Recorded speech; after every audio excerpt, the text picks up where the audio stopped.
أعوذ بالله من الشيطان الرجيم. بسم الله الرحمن الرحيم. تبارك الذي بيده الملك وهو على كل شيء قدير، الذي خلق الموت والحياة ليبلوكم أيكم أحسن عملا، وهو العزيز الغفور، الذي خلق 7 سماوات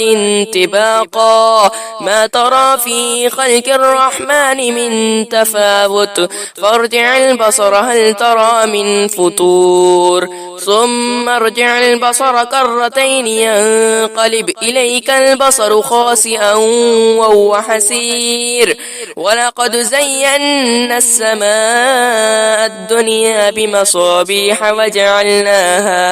وجعلناها رجوما للشياطين وأعتدنا لهم عذاب السعير، وللذين كفروا بربهم عذاب جهنم وبئس المصير، إذا ألقوا فيها سمعوا لها شهيقا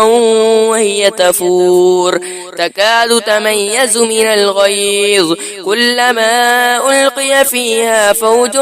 سألهم خزنتها ألم يأتكم نذير، قالوا بلى قد جاءنا نذير، فكذبنا وقلنا ما نزل الله من شيء إن أنتم إلا في ضلال كبير، وقالوا لو كنا نسمع أو نعقل ما كنا في أصحاب السعير، فاعترفوا بذنبهم فسحقا لأصحاب السعير، إن الذين يخشون ربهم بالغيب لهم مغفرة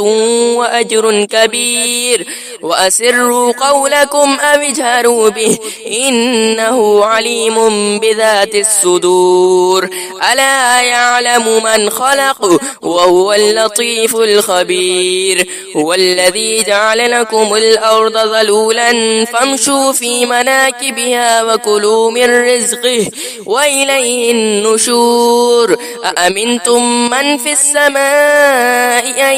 يخسف بكم الأرض فإذا هي تمور، أم أمنتم من في السماء أن يرسل عليكم حاصبا، فستعلمون كيف نذير، ولقد كذب الذين من قبلهم فكيف كان نكير، أولم يروا إلى الطير فوقهم صافات ويقبضن ما يمسكهن إلا الرحمن إنه بكل شيء بصير، أمن هذا الذي هو جند لكم ينصركم من دون الرحمن إن الكافرون إلا في غرور، أمن هذا الذي يرزقكم إن أمسك رزقه بل لجوا في عتو ونفور، أفمن يمشي مكبا على وجهه أهدى أمن يمشي سويا على صراط مستقيم، قل هو الذي أنشأكم وجعل لكم السمع والأبصار والأفئدة قليلا ما تشكرون، قل هو الذي ذرأكم في الأرض وإليه تحشرون، ويقولون متى هذا الوعد إن كنتم صادقين، قل إنما العلم عند الله وإنما أنا نذير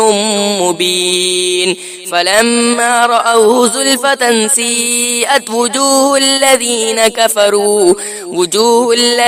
كفروا وقيل هذا الذي كنتم به تدعون، قل أرأيتم إن أهلكني الله ومن معي أو رحمنا فمن يجير الكافرين من عذاب أليم، قل هو الرحمن آمنا به وعليه عليه توكلنا فستعلمون من هو في ضلال مبين قل أرأيتم إن أصبح ماؤكم غورا فمن